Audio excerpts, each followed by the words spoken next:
Welcome to the West Virginia Legislature on the West Virginia Channel. I'm Beth Voorhees. Here's a live look inside the House of Delegates chamber as the House of Delegates prepares for another floor session today. There are no bills up for passage in the House today. There is one bill on second reading, the floor amendment stage. House Bill 2099, defining the act of leaving the scene of a crash involving death or serious bodily injury as a felony, called Aaron's Law. Two bills on first reading just making their way through the calendar process on the floor.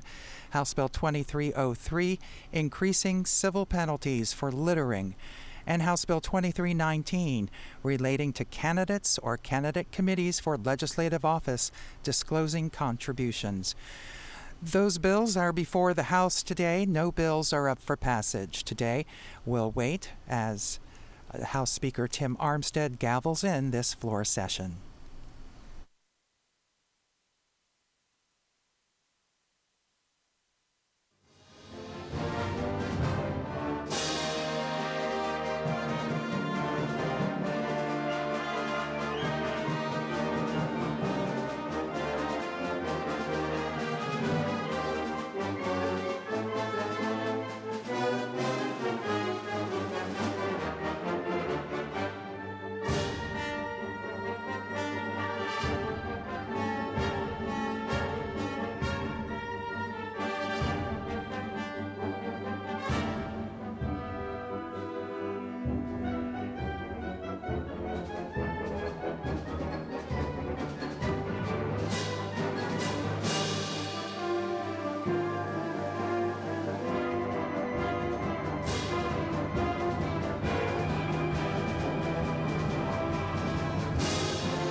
House will be in order. All those not having privileges to the floor will please vacate the chamber. Members and guests will please rise as we are led in prayer today by the Reverend Darrell Cummings. Reverend Cummings is the guest of the Delegates Storch and Fluharty. Thank you, sir. Let us pray. Dear God, we live in a world that is in a hurry for everything, including decisions. It's also a world that is increasingly quarrelsome and full of conflict. You called these legislators to be decision makers. Sometimes when they are faced with the most difficult decisions, I can only imagine that sometimes they feel like running away and hiding. But with your help, you will guide them to make the right decisions that will benefit the entire state of West Virginia and its people. We know you have called this special group of men and women to stand in your place as fair-minded adjudicators of order. Thank you for the example of your son, who taught us to be deliberate in our search for the right answers. We pause in a moment of quietness to ask your spirit to rest upon them, give them courage to rise to the challenge and not be overwhelmed by the task which they face today. In you, O God, we claim the opportunity to be beacons of light in moments of darkness.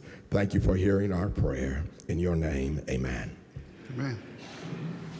Members and guests will please remain standing as we're led in the Pledge of Allegiance by the lady from the 3rd, Delegate Storch.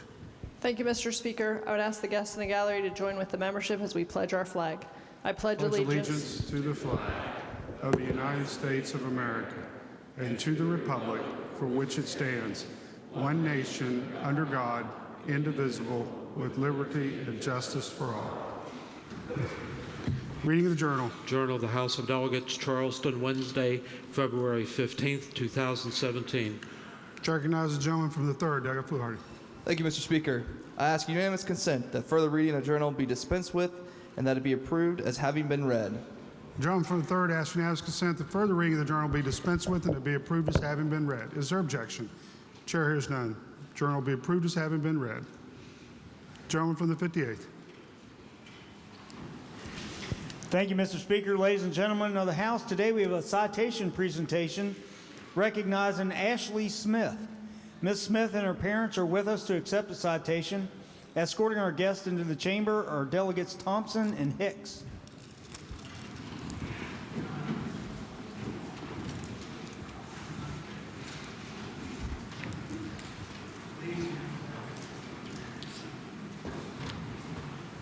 Clerk, please read the citation. Whereas Ashley Smith, age 16, is a member of the Whites Creek Critters 4-H Club of Pritchard, West Virginia. Ashley has recently been appointed to the National 4-H Design Team and is also part of the West Virginia University Youth and Development.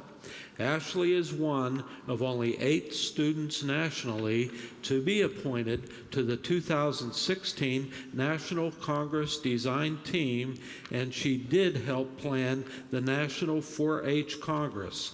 Ashley was responsible for starting the Wayne County 4-H Heritage Quilt Trail, which now stretches across the county. Therefore, the House of Delegates of the West Virginia Legislature hereby recognizes Ashley Smith and directs this citation be presented in her honor. Members and guests, would please be at ease a moment while I present the citation and greet our guests.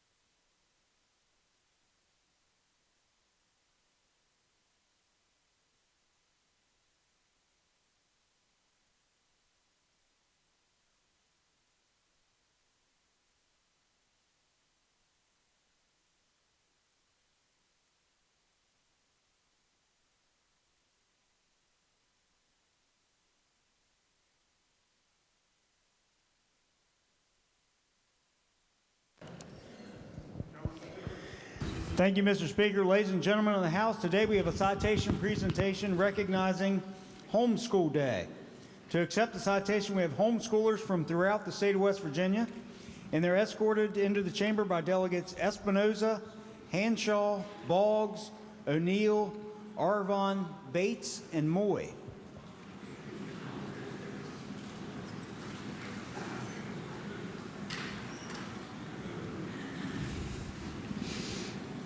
And Caputo. Very good.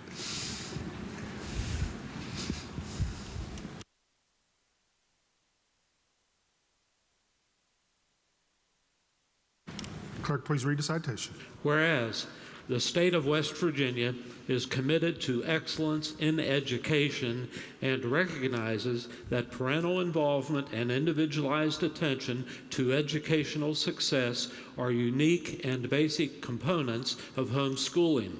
Homeschooled students exhibit self-confidence and good citizenship and are prepared academically to meet the challenges of today's society. Contemporary studies continue to confirm that children who are educated at home score exceptionally well on national achievement tests and score above the national average on SAT and ACT tests. Homeschooled students have shown to be competitive with publicly and privately schooled students at the college level. The House of Delegates recognizes students, teachers, and families involved with homeschooling in West Virginia for their dedication to excellence in education. Therefore, the House of Delegates of the West Virginia Legislature hereby applauds homeschooled students and hereby directs this citation be presented. Members and guests will please be at ease a moment while I greet our guests and present the citation.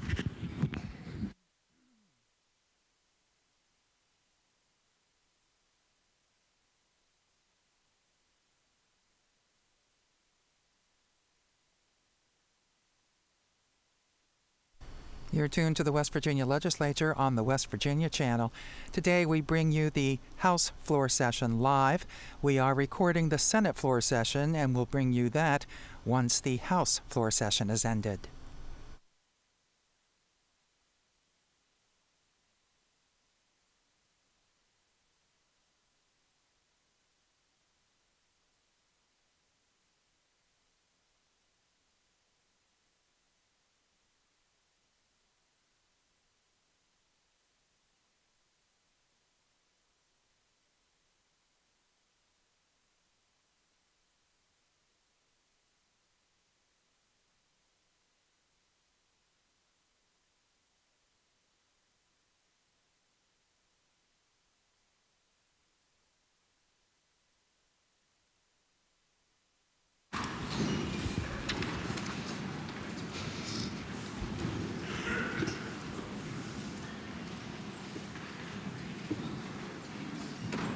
Introduction of guests. Lady from 16th, Doug Miller. Thank you, Mr. Speaker. Along with the homeschoolers of today, we have with us a group that is called the Classical Conversations of Barbersville.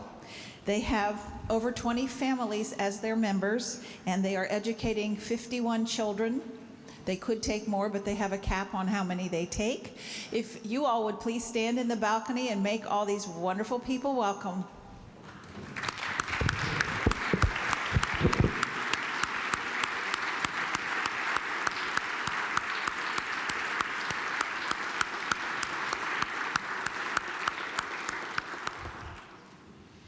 Gentleman from the 43rd, Doug Hartman.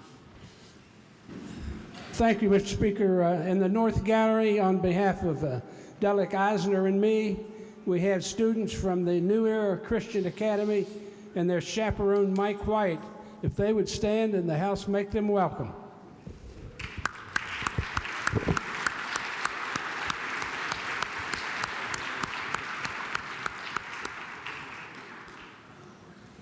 John from 39th, Doug Walters. Sorry, Mr. Speaker, I was preoccupied. I have 2 pages today from Sissonville Elementary School. They're both 4th graders. I have Vida Walton and I have Cassie Toller. Please stand and please make them welcome. Thank you very much.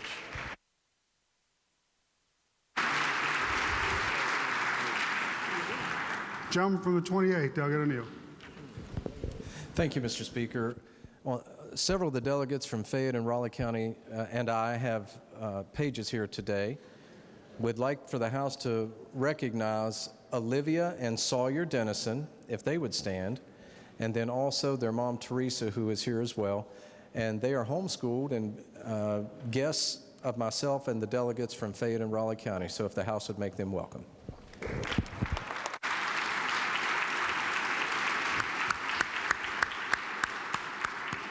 Gentleman from the 66th, Delegate Espinosa. Thank you, Mr. Speaker. On behalf of my colleagues, Delegate Moore, Delegate Upson, and me, would like to welcome some visitors we have here for Homeschool Day. In the North Gallery, if you please stand as I call your name, we have Aislinn Morin and Gwendolyn McFarland, and they're accompanied by their mom, Leela McFarland. So if the House would please help make them welcome.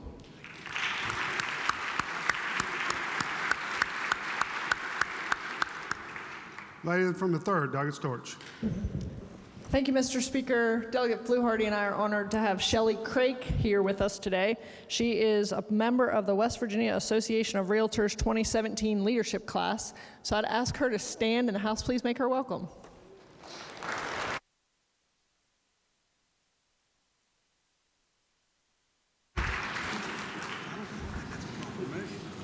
Gentleman from the 19th, Doggett Thompson.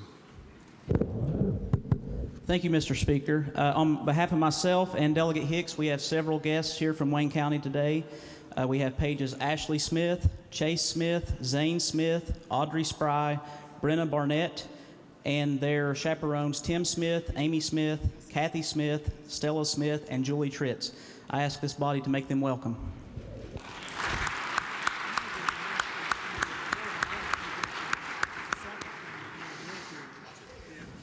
The gentleman from the 19th, Dr. Hicks. Thank you, Mr. Speaker. On behalf of Delegate Thompson, myself, and Delegate Frank Deem, it's my honor and privilege to welcome Amanda Workman, Bradley, Abigail, Blair. All of these people are from Wayne County. Please make them feel welcome. Please stand.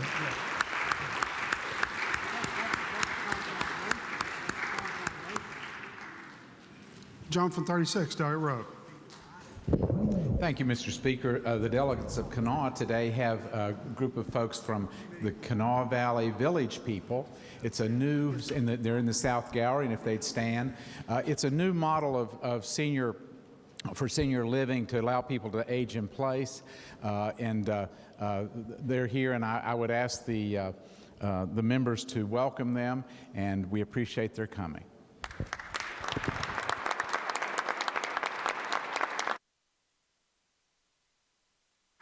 John from the 23rd, Delegate Miller.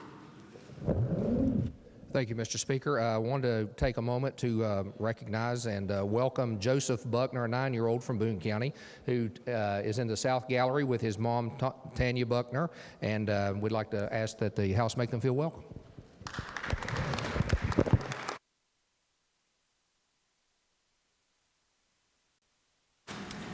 John from the 4th, Canastera. Thank you, Mr. Speaker. On behalf of myself, Delegates Farrow, Storch, and Fluharty, we have two special guests up in the South Gallery with us today, Susan Riley and Dottie Thomas. They are the library directors for the Ohio County Public Library and the Moundsville Public Library. I'd ask the House to please make them feel welcome.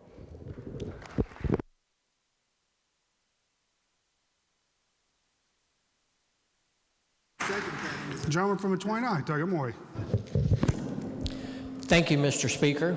On behalf of all the delegates representing the 29th, Raleigh County, we have with us paging today 3 pages from Crossroads Homeschool Academy. Would the pages please stand as I call your name, please? We have Noah Woolweaver, Caleb Woolweaver, Kayla Woolweaver, and they are accompanied today by their mother, Tony Woolweaver. Would the House please make our guests welcome?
Okay.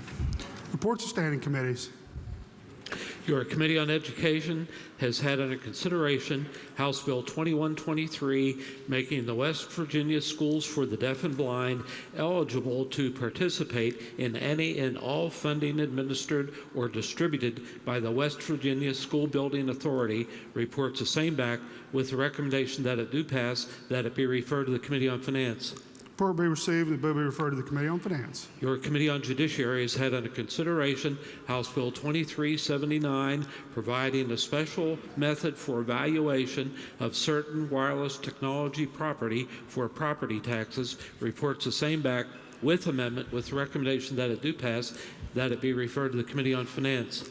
Report be received and the bill be referred to the Committee on Finance. Your Committee on Finance has had under consideration House Bill 2290, West Virginia Treasurer's Office State Procedures for Deposit of Monies with the State Treasurer's Office by State Agencies, House Bill 2291, Disbursement Accounts through Competitive Bidding, House Bill 2292, Selection of State Depositories for Receipt, House Bill 2293, Procedures for Processing Payments, House Bill 2294, Procedure for Fees and Collections by Charge, and House Bill 2295, Procedures for Providing Services to Political Subdivisions, reports the same back with recommendation that it do pass, that they be referred to the Committee on Judiciary.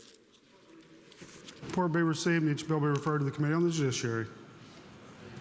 Reports of select committees. Messages from the executive. Messages from the Senate. The Senate has passed committee substitute for Senate Bill 151, authorizing Department of Administration to promulgate legislative rules. The message be received and the bill be referred to the Committee on the Judiciary. The Senate has passed Senate Bill 169, repealing article providing assistance to Korea and Vietnam veterans exposed to certain chemical defoliants. Message be received and the bill be referred to the Committee on Health and Human Resources and then to Finance. The Senate has passed Senate Bill 170, repealing state hemophilia program. Message be received and the bill be referred to the Committee on Health and Human Resources and then to Finance. The Senate has passed Senate Bill 171, repealing programs of all-inclusive care for elderly. Message be received and the bill be referred to the Committee on Health and Human Resources and then to Finance. The Senate has passed Senate Bill 176, repealing article concerning detection of tuberculosis, high blood pressure, and diabetes. Message be received and the bill be referred to the Committee on Health. The Senate has passed Senate Bill 237, repealing obsolete rules of Department of Revenue. Message be received and the bill be referred to the Committee on the Judiciary. Resolutions. House Joint Resolution 17, amend Supervision of Free Schools Amendment. Resolution be referred to the Committee on Education and to the Judiciary. Petitions. Motions. Delegate Falk has a motion because the West Virginia budget is a primary constitutional responsibility of the legislature. It is imperative that all 100 members have the opportunity to question the various agencies and departments while they are under oath regarding their spending. Therefore, Delegate Falk moves to commit to a committee of the whole for the sole purpose working on the state budget Bill 2018. The Committee of the Whole shall meet commencing on February 20th and meet for 2 hours each day, Monday through Thursday, weekly during the session. The agencies, departments, commissions, etc., that have spending authority authorized by the budget shall appear before the Committee of the Whole to field questions from the members. Gentleman from the 58th. Thank you, Mr. Speaker. A point of order. Gentleman may state his point. Thank you. Under Rule 72, this appears to be a compound question that should be divisible. To the gentleman, as I read the gentleman's motion, the first portion of the motion would be to request that the House form a committee or dissolve itself into a committee of the whole. And then what would be referred to that committee and the manner in which that committee would conduct its business would then be subject to additional motions. So the first motion before us, pursuant to the motion that has been submitted by the gentleman from the 63rd, would be pursuant to Rule 72, a motion that the House dissolve itself into a committee of the whole. And there's also been, I believe, a subsequent motion. Has there not? I would ask the clerk to.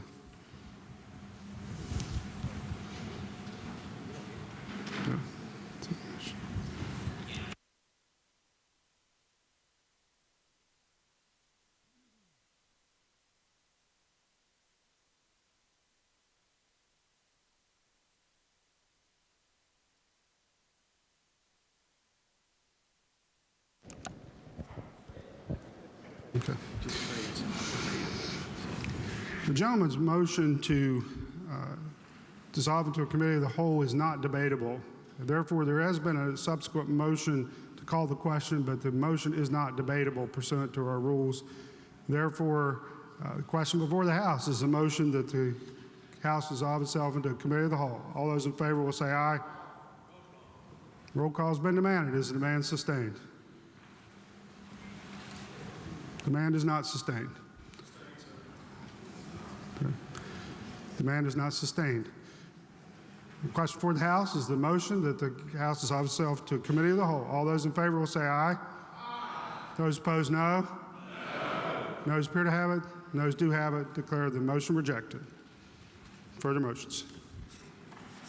Bills introduced. House Bill 2488, relating to the forfeiture of unencumbered funds and special revenue accounts. Gentleman from the 58th. Thank you, Mr. Speaker. I ask unanimous consent that further reading of bills introduced be dispensed with, and each bill be considered formally introduced and referred to the appropriate committee as listed on chamber automation system. Gentleman 58th, ask unanimous consent that further reading of bills introduced be dispensed with, and each bill be considered formally introduced, referred to the appropriate committees as indicated on the chamber automation system. Is there objection? Chair hears none. Each bill will be considered formally introduced and so referred. For what purpose does the gentleman from the 22nd, Delegate Eldridge, seek recognition? Thank you, Mr. Speaker. I'd like to return to the 7th order of business. Purpose of motion.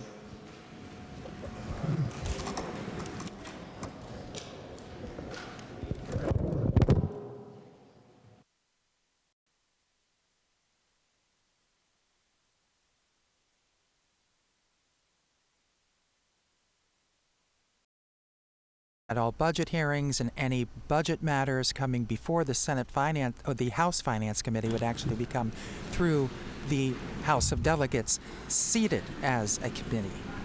And we'll see what this motion is all about. Gentleman from the 22nd, ask unanimous consent that we return to the 7th order of business for the purpose of making a motion. Is there objection? Chair hears none. Gentleman from the 22nd, Delegate Eldridge. Thank you, Mr. Speaker. I'd just like to ask unanimous consent to be added to House Bill 2303. Gentleman from the 58th. Thank you, Mr. Speaker. Point of clarification from the chair, if I could. It appears. Thank you. It appears under the House rules that there's a process to add co-sponsors to bills, and this is Rule 94B, I believe it is. And is there not a process to do that, Mr. Speaker? And this is outside of that process? To the gentleman, is correct. A couple of years ago, as you'll recall, we were having a number of motions to add or take members off of sponsorships of bills, and we did, in fact, include in our rules a process to do that.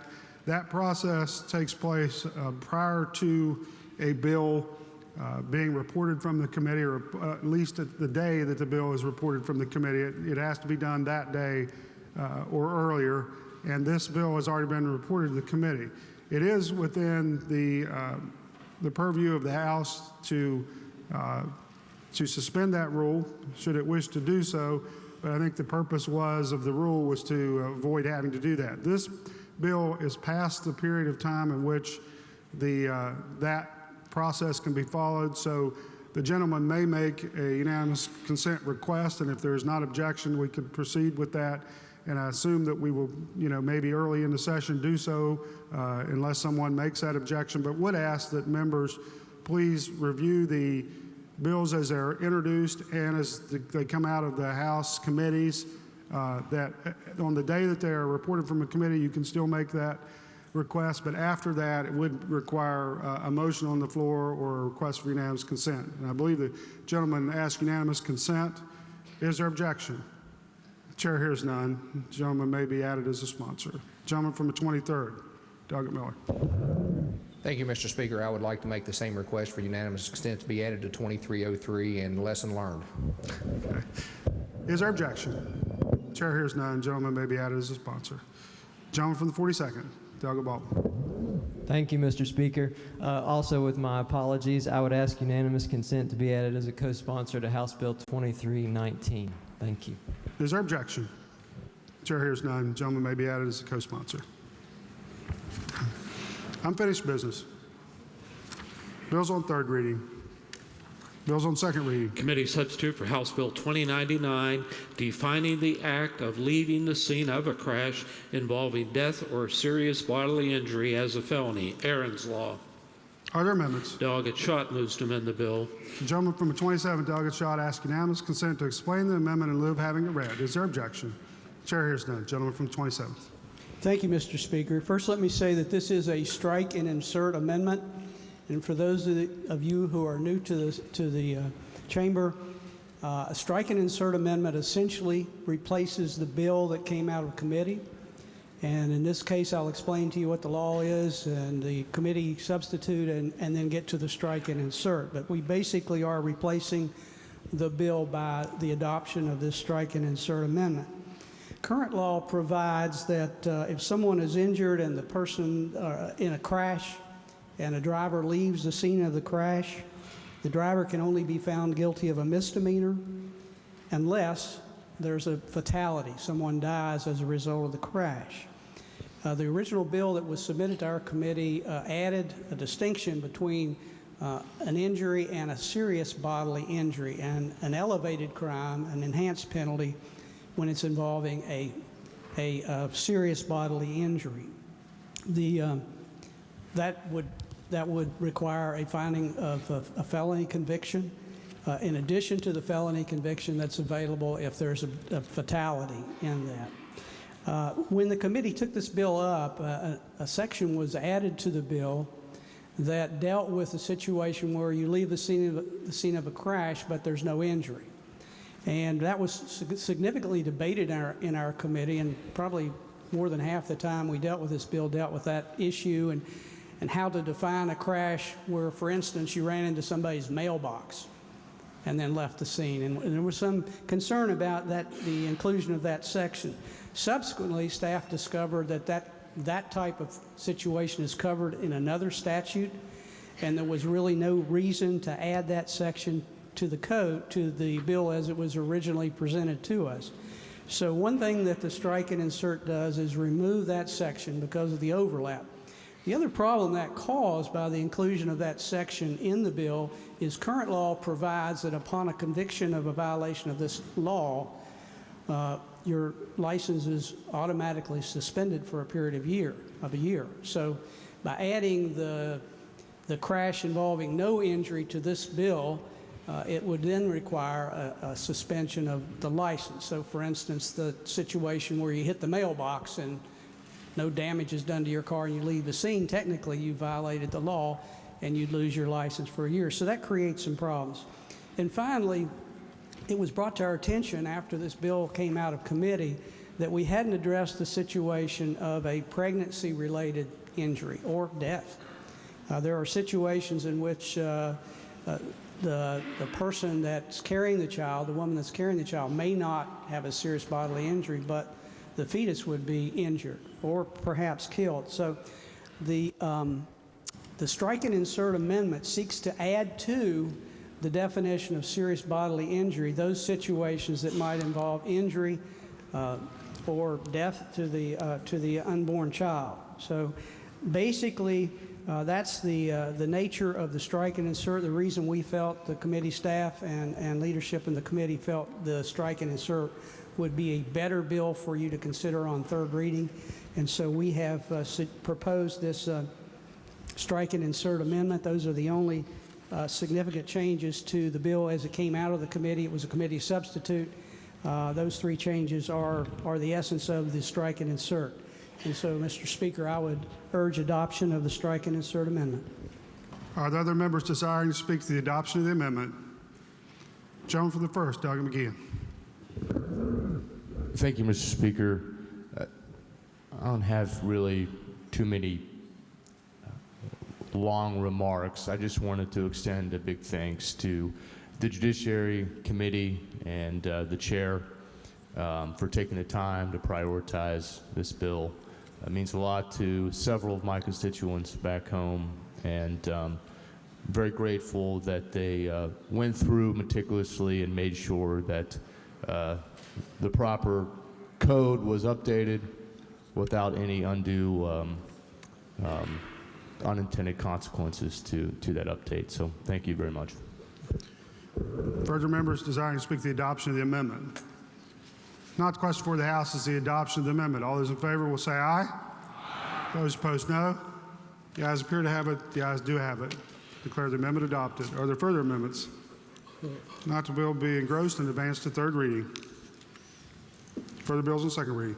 Bills on first reading. Committee substitute for House Bill 2303, increasing criminal penalties for littering. Bill be advanced. Committee substitute for House Bill 2319, relating to candidates or candidate committees for legislative office disclosing contributions. Bill be advanced. Leaves of absence. Remarks by members of the House. Gentleman from the 27th, Delegate Gerhardt. Thank you, Mr. Speaker. I wanted to just take a moment to express my thanks to the members. Many of you, since last Wednesday, have expressed great concern with my cranial health. I assume it's my cranial health. Maybe if some of you wish to see a spectacle, because most in here that know me, after the governor's speech last week, have approached me and said almost the same words. I was trying to find you on the floor because I'm absolutely certain that your head was going to explode. Now, I'm going to hope that's concern. I hope nobody really wants to see explosive activity with the top of my head. But I do think that most of you that know me recognize my position and the passion that I have a position with regard to the date that we have in 2019 that there are scheduled to be tolls removed from the West Virginia Turnpike. I've never been bashful about that and have addressed this House many times on that issue. For the last 6 years in the Committee on Roads and Transportation, 6 years in a row, a bill that I have sponsored, co-sponsored, has passed that committee. That bill doesn't eliminate the tolls. It simply provides a path forward for the West Virginia Turnpike and the assets that are associated with it when that date in 2019 arrives.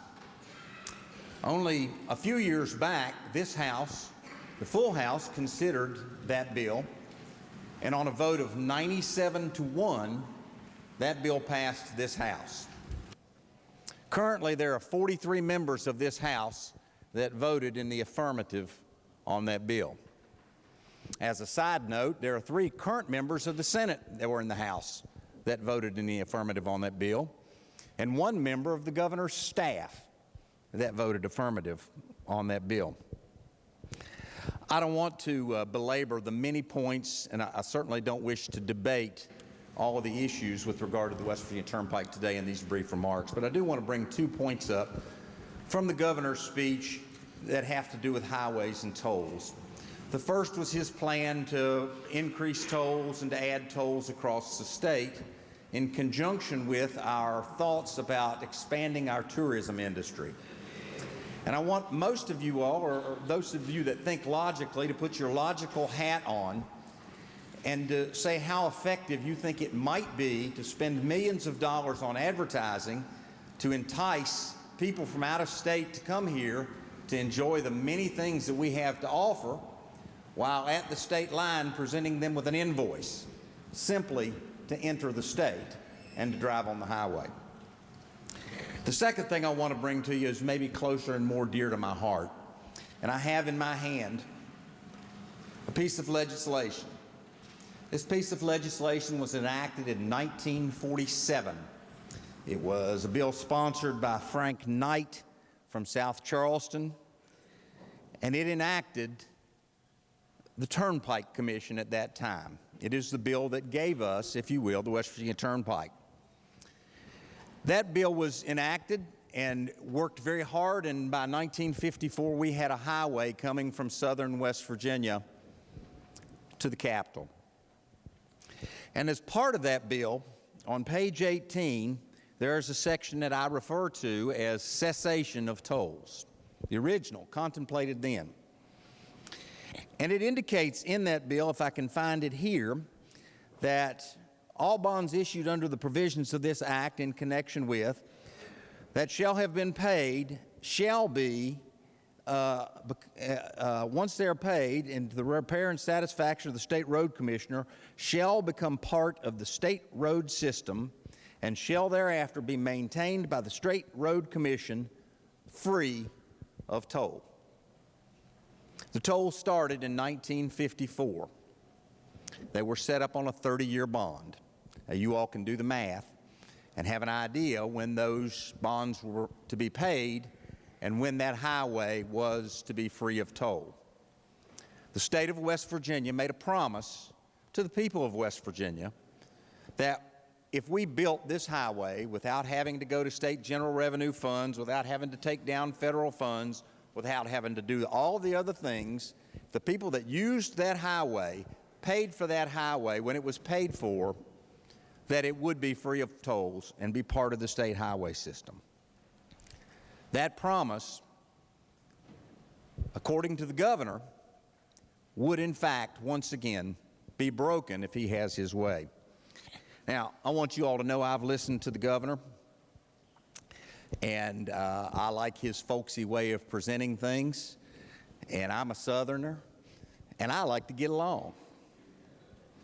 We're genteel in the South. We like to get along. We want to say, bless your heart, when we're not happy. But I can tell you something about Southerners. When you rile us up, we'll fight. We will fight. Oh, Lord, we will fight. And I'm going to tell you, when you propose activities that are going to be damaging to our economy, and when you break promises to us, we're likely to get a little bit riled. And I can tell you, as one Southerner, I'm prepared to fight. Now, the choice would be the governor's. I'm a Southerner. I want to get along. It's up to him. If he wants to fight, we're here to fight. Thank you, Mr. Speaker. Gentleman from the 29th, Doug Moy. Thank you, Mr. Speaker. Introduction by the way of announcement. Gentleman may proceed. I inadvertently forgot to introduce one of our pages. And so from all the delegates representing Raleigh County, we also have a homeschooler here today. Jaden Browning is with us. Would Jaden stand and wave? And would the House please make them welcome?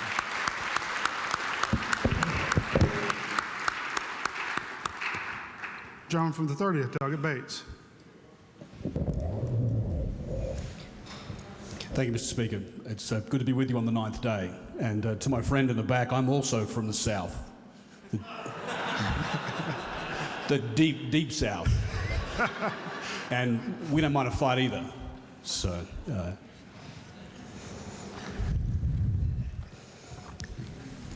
my wife and I have been blessed with 4 children, and the oldest of these is my son, and he'll be 14. And as a father, I look to my father for wisdom and try to impart some of that wisdom on my son. And one of the things my father taught me was, and I attempting to teach my son, is that money won't make you happy, but the lack of it will sure make you miserable. By my examination, things are pretty miserable right now for a whole bunch of people here in West Virginia, and they want their government to make their lives better and not worse. About a week and a half ago, we stood here in this chamber to reconvene and hear from our new governor and his solution to the greatest financial challenge this state has faced in a generation. Governor Justice, in his colourful manner, described what we have in front of us: a 24-carat dog's mess. A dog's mess that he and most of the people in this room did not create, but have been tasked with the responsibility of cleaning up. On most issues of significance, people are usually fairly evenly split. You'll find that some of your friends are for it and some of your friends are against it. Some of my friends say we should tackle the fraud, waste and abuse, live within our means, tighten our belts, right-size government, cut our way out of this mess. Some of my friends say we need to raise taxes, more revenue, at least temporarily, to get us out of this mess, and as Governor Justice said, to stabilise the patient. To them and to you, I would say, in the words of the author F. Scott Fitzgerald, the test of a first-rate intelligence is the ability to hold two opposed ideas in mind and at the same time retain the ability to function. Every year, thousands of bills are introduced into this chamber, and while each of those may be important to some, there are few that are important to all. Of all the bills that are considered, there's really only one that matters, and one that this legislature is required to pass, and that's the budget bill. Our decision on the budget affects the lives of every West Virginian, not just this year, but for years into the future. We get only 60 days to complete this complicated document and make tough decisions where we spend approximately $4 billion of other people's money. 9 of those days are gone. 15% of our time has now passed. Governor Justice has presented us with a budget and an alternative. And while I do not think that anybody in this body is particularly in love with either, he has given us a plan. If not his plan, what then is the plan? In considering any plan, I believe it's important that we remember that we're dealing with lives and not just line items. When we talk cuts, and we need to talk cuts, we're not talking about cuts to government. We're not talking about cuts to Sesame Street and Big Bird. We're talking about cuts to the legislature today and Little Ashton, about Liz, Derek, Daniel. We're talking about cuts to programs, people, payroll. Most of the low-hanging fruit, the easy money, is gone or been spoken for. $1 of expense, $1 of appropriation is $1 of income for somebody. That somebody more than likely is going to be somebody you know. Someone back home with a face, a family, and a future that we hold in our collective hands. Someone you sit with in church on Sunday, or whose kid goes with yours to high school, or daughter is in 4-H with your son. These are the people back home that we need to be concerned with. They face the uncertainty of unknowing, the pain of uncertainty. Will I have a job come July 1st? If you want to know what's really important to a person, take a look at where they spend their time and their money. The same can be said of us. We cannot afford, nor can West Virginia and its people afford, to spend time here focused on solutions in search of problems. Run out of clock, then come back here in a special session, adding additional time and money to provide a patch rather than a structural fix to our budget hole. There are 50 legislative days left to the end of this session and 133 to the start of the new fiscal year. West Virginia is looking to us to lead, to focus first and foremost on our budget and our legislative issues before and in lieu of everything else.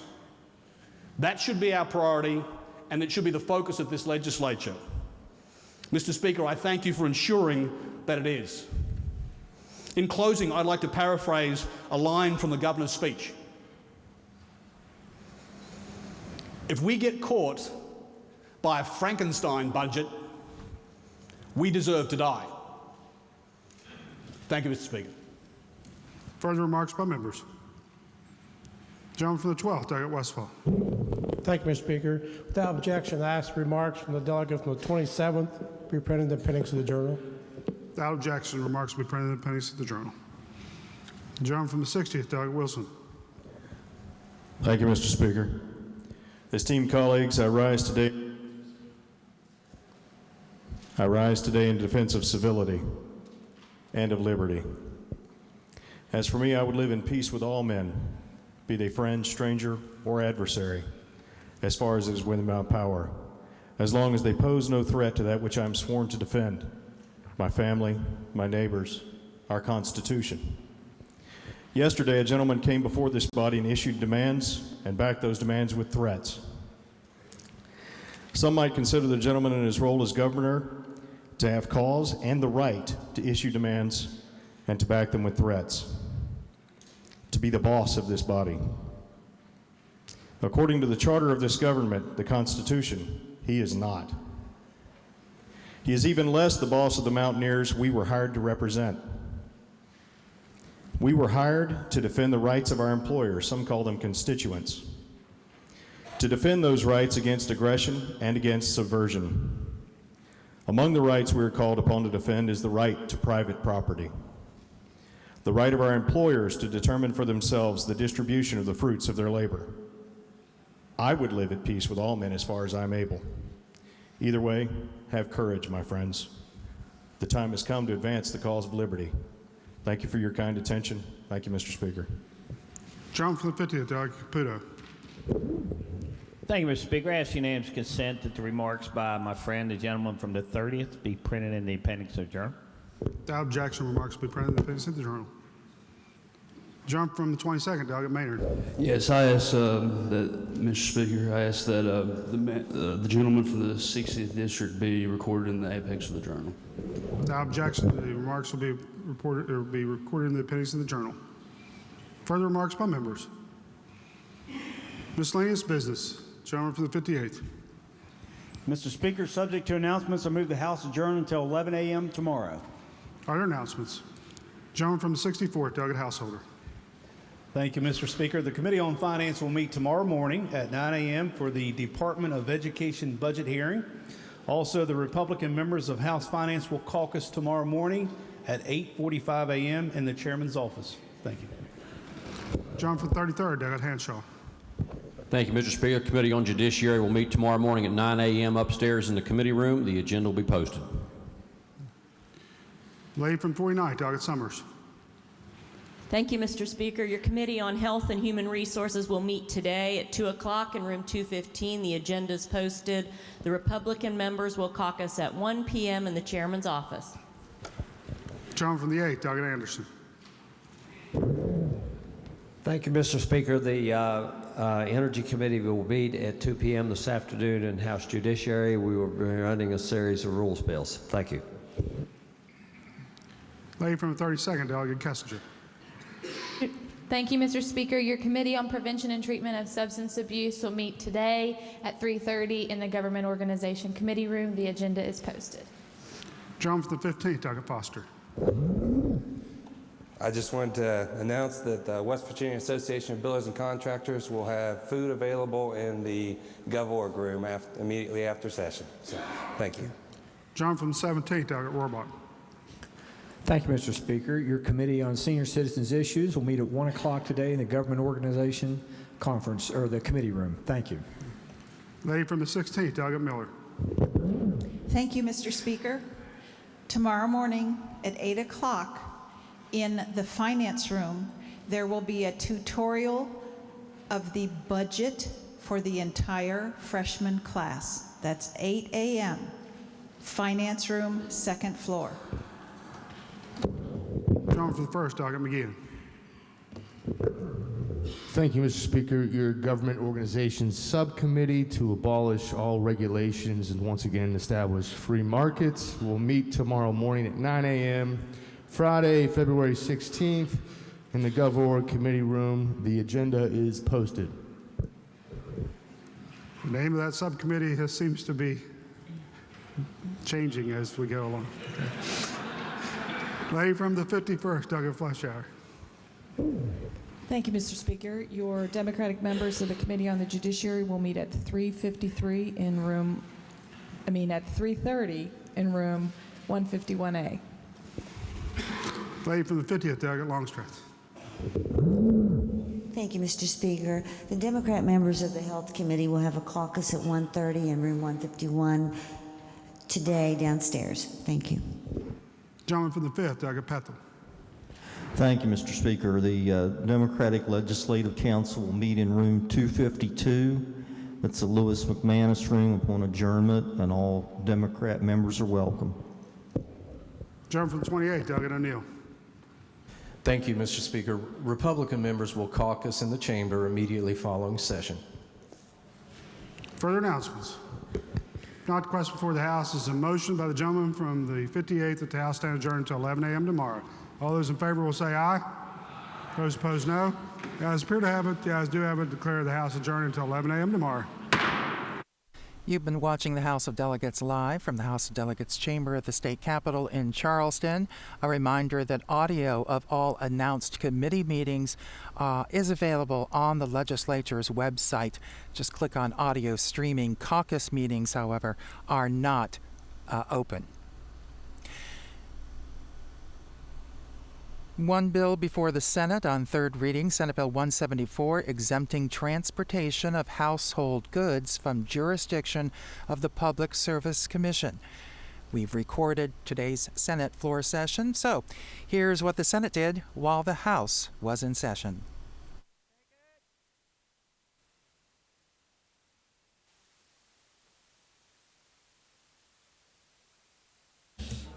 Senate will please come to order.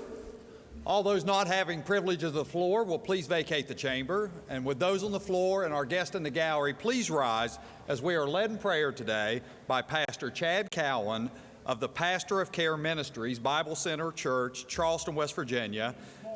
Then please remain standing as we are led in the pledge today by the Senator from Harrison, Pastor Cowan. Please pray with me. Father, we thank you for this good day that you have made, and for these men and women that you have empowered in this time and in this place to lead our state into a better future. God, give them wisdom to reject bad counsel, embrace good counsel, and God, I pray that they would bring dignity and honor, trustworthiness, and integrity to the offices that they hold. God, I pray that they'd be good examples in their conduct to those of us here in West Virginia that look to them for leadership. God, I pray they would recognize their need to depend on you for wisdom and courage to do what's right. Lord, show them how they can establish new ways of cooperating with your church to help eradicate a culture of substance abuse. God, give them creative ideas to stimulate our economy. God, help their staff to anticipate their needs and act on their behalf. And God, I pray they would know your Son and what he's done for them. And we ask it in his name. Amen. Thank you, Pastor Cowan. The Senator from Harrison. Will all of you please join me in the Pledge of Allegiance to our great country. I pledge allegiance to the flag of the United States of America and to the republic for which it stands, one nation under God, indivisible, with liberty and justice for all. Reading of the Journal. West Virginia Legislature Senate Journal, February 15th, 2017. The Senate met at 11 a.m. The junior senator from the 17th requests unanimous consent that further reading of the journal be dispensed with and that the journal be approved as having been read. Is there objection? Chair hears none, so ordered. Introduction of guests. On behalf of the Senate, it is my pleasure to welcome our honorary pages for the day. Please stand and be recognized as your name is called. As the guest from the senator from Pleasance, we have Jacob Hunt and Emma Hunt. If they would stand and that the Senate please make them welcome.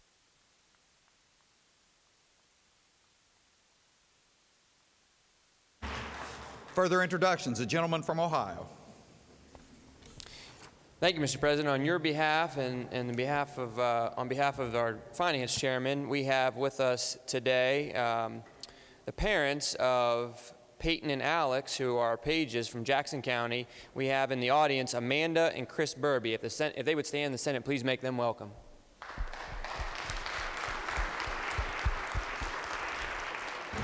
Further introductions, gentleman from Ohio. Also, Mr. President, we have with us two individuals today from the National Conference on State Legislatures. We have the director, Molly Ramsell, and her colleague, Mary Wild. If they would stand, the Senate, please make them welcome.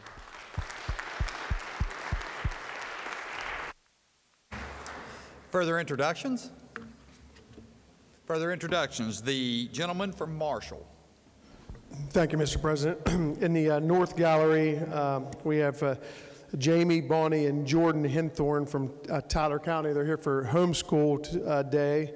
I met this family during the campaign, and I've always been very impressed with their interest and knowledge in state politics. So I'd like to welcome them to the Senate chamber today. They're up in the North Gallery. Will you please stand? Thanks.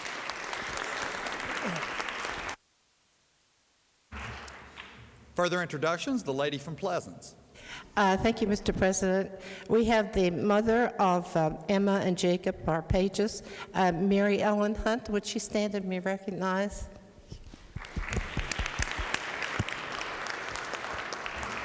Also, Julie and Leah O'Donnell from Vienna, and their children, Michael and Kyle. Would they please stand, be recognized? Thank you.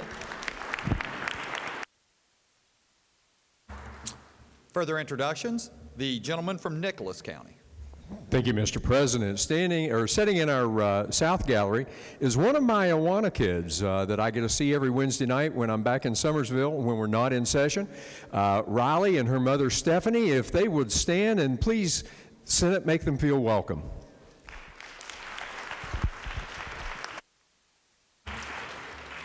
The junior senator from the 17th.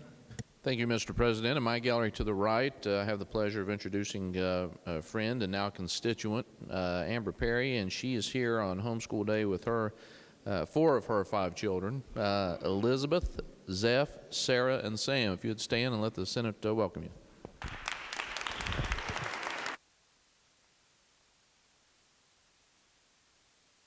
Further introductions, the senior senator from the 6th.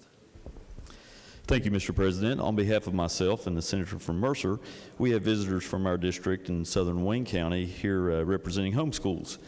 In the North Gallery, we have Bobby and Margie Allen and their daughter and granddaughter, Amy and Bobby Napper. If they would stand, and Senate, please make them feel welcome.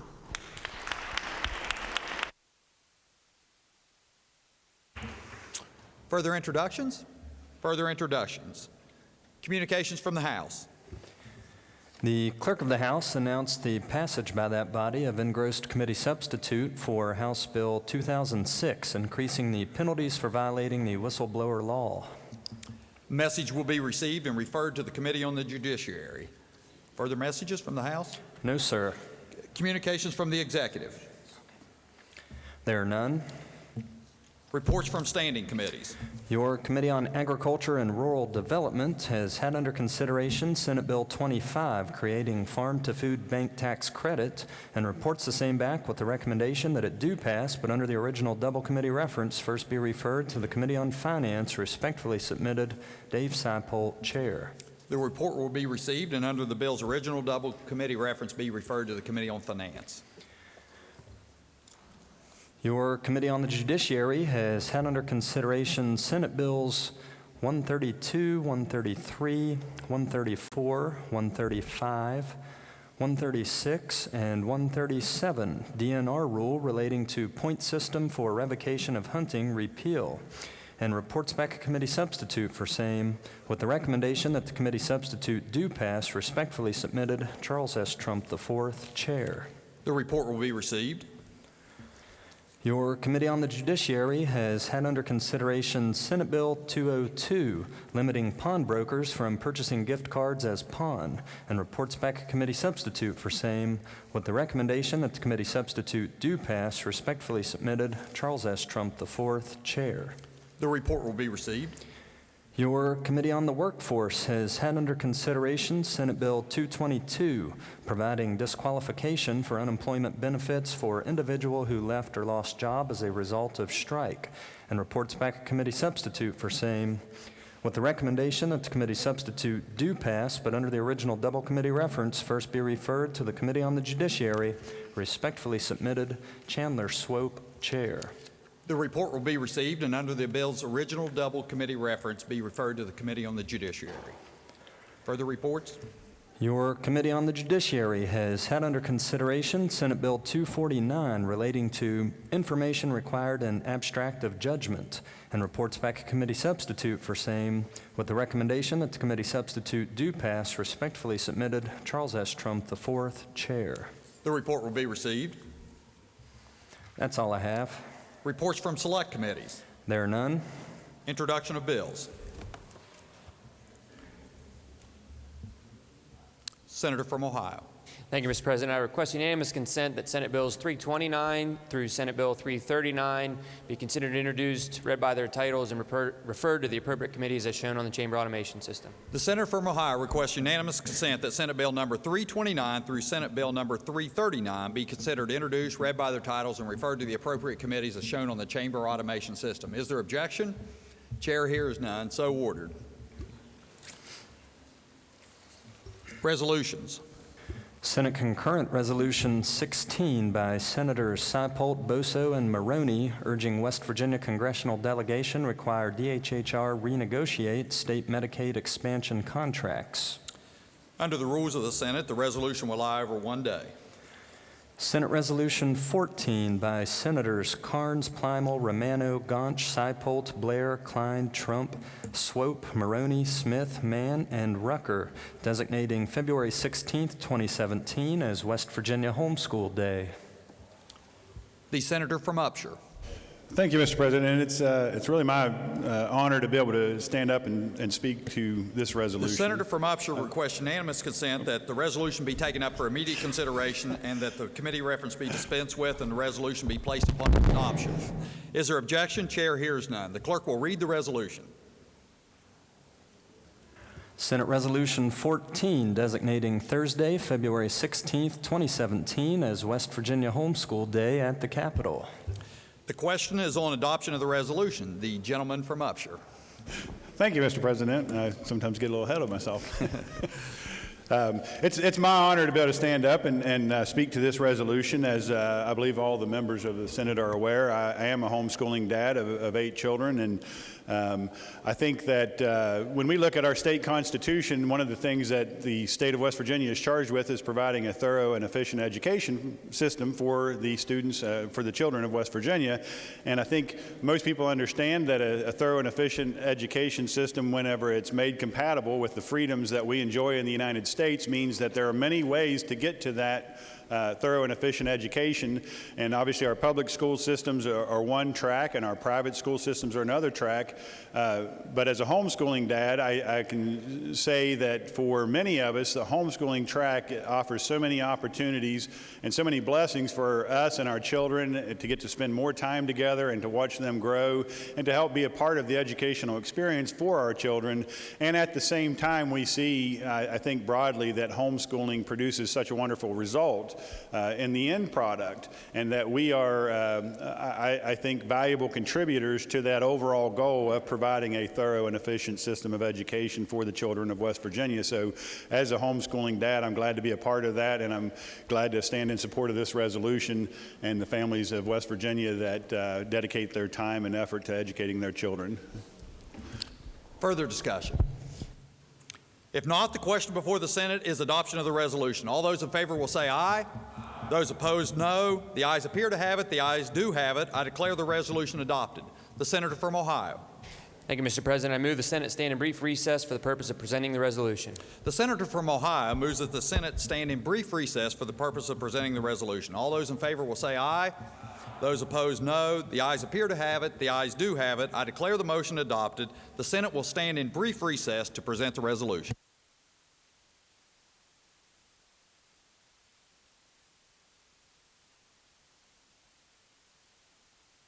You're watching the West Virginia Legislature on the West Virginia Channel. I'm Beth Voorhees. This is the Senate's floor session from earlier today. Bills on third reading. There is one, Senate Bill 174, exempting transportation of household goods from PSC jurisdiction. That's the Public Service Commission. On second reading, for floor amendment, Senate Bill 127, authorizing the Department of Revenue to promulgate legislative rules. Senate Bill 230, relating to West Virginia officials carrying concealed firearm nationwide. And Senate Bill 233, excluding from protection oral communications uttered in a child care center under the Wiretapping and Electronic Surveillance Act. And the bills on first reading just making their way through the floor calendar in the Senate. Senate Bill 116, the Governor's Committee on Crime, Delinquency, and Correction rule relating to law enforcement training and certification standards. Senate Bill 172, eliminating the salary for the Water Development Authority board members. Senate Bill 215, allowing county commissions authority to amend proposed rates, fees, and charges proposed by public service districts. Senate Bill 247, authorizing the prosecuting attorney designate and deliver grand jury records for investigative purposes. And Senate Bill 248, clarifying composition and chairmanship of Commission on Special Investigations. Those bills making their way through the Senate calendar. They'll be taken up tomorrow, and most of them will be up for passage next week.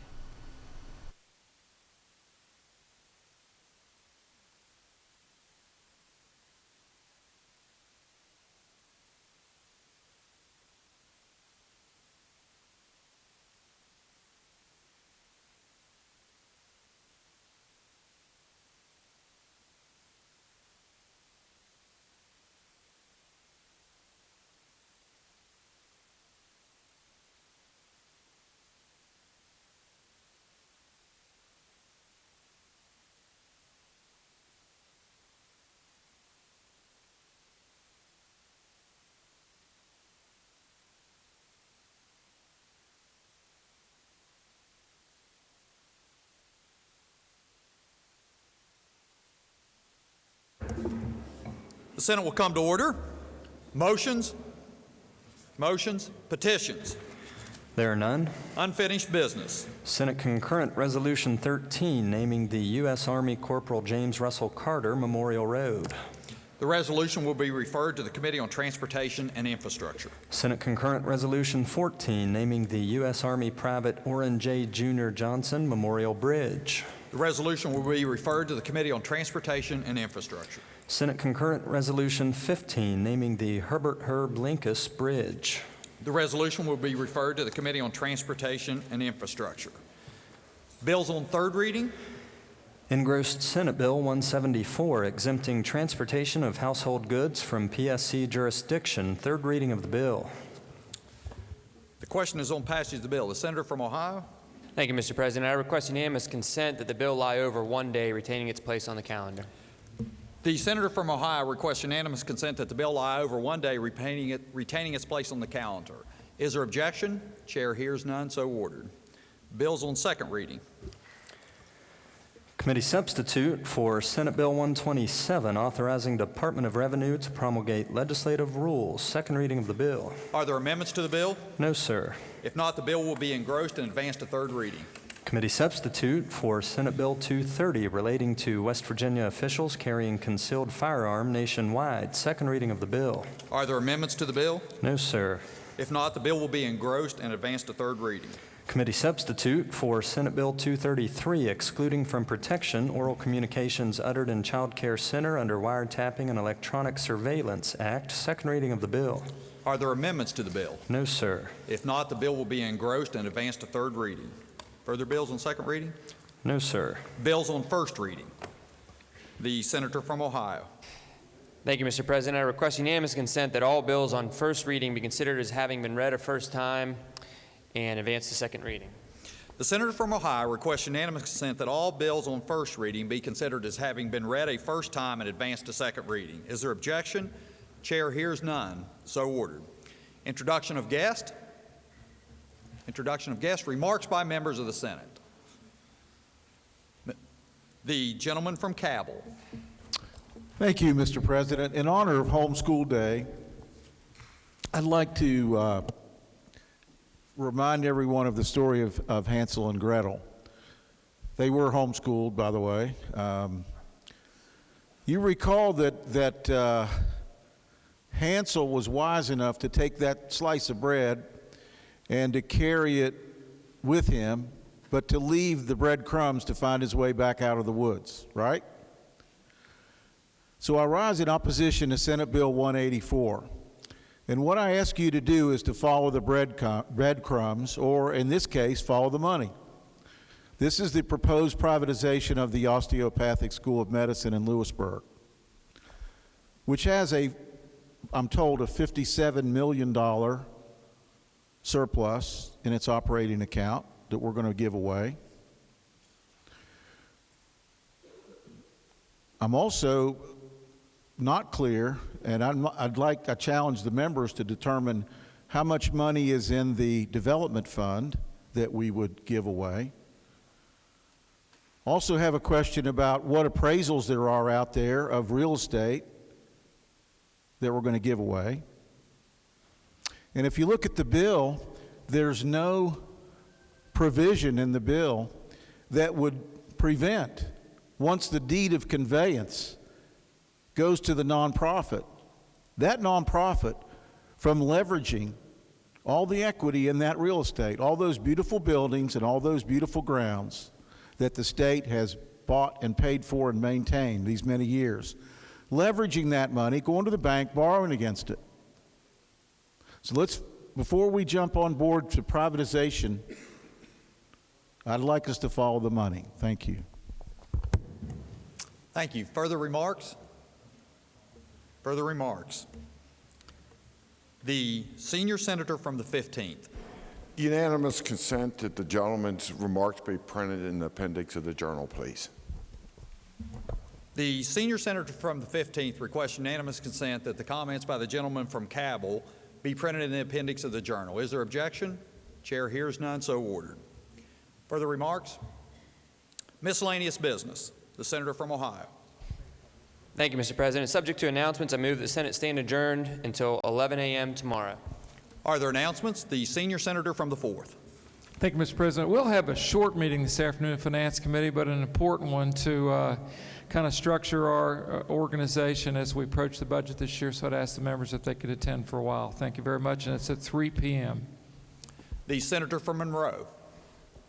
Thank you, Mr. President. Your Committee on Education will meet this afternoon at 2 o'clock in Senate Finance, room 451. I believe that's right. Thank you. The senator from Morgan. Thank you, Mr. President. Your Committee on the Judiciary will meet today at 3 o'clock p.m. and tomorrow morning at 9 o'clock a.m. And fair warning now, don't know yet, we'll announce on the floor tomorrow whether there will be a Judiciary Committee meeting tomorrow afternoon. All meetings in the West Wing. Further announcements. The gentleman from Tucker. Thank you, Mr. President. Your Committee on Mining Industry, or Energy Industry and Mining, will meet today at 1 o'clock in 208 West, and the agenda has been posted. Thank you. Further announcements? Further announcements. The senior senator from the 15th.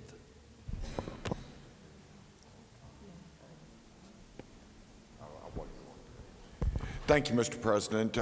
Your Committee on Government and Organization will meet today at 2 p.m. and the agenda has been posted. The junior senator from the 17th. Thank you, Mr. President. Your Committee on Health will meet at 1 p.m. in the Senate chamber, Senate Finance. In Senate Finance. Further announcements.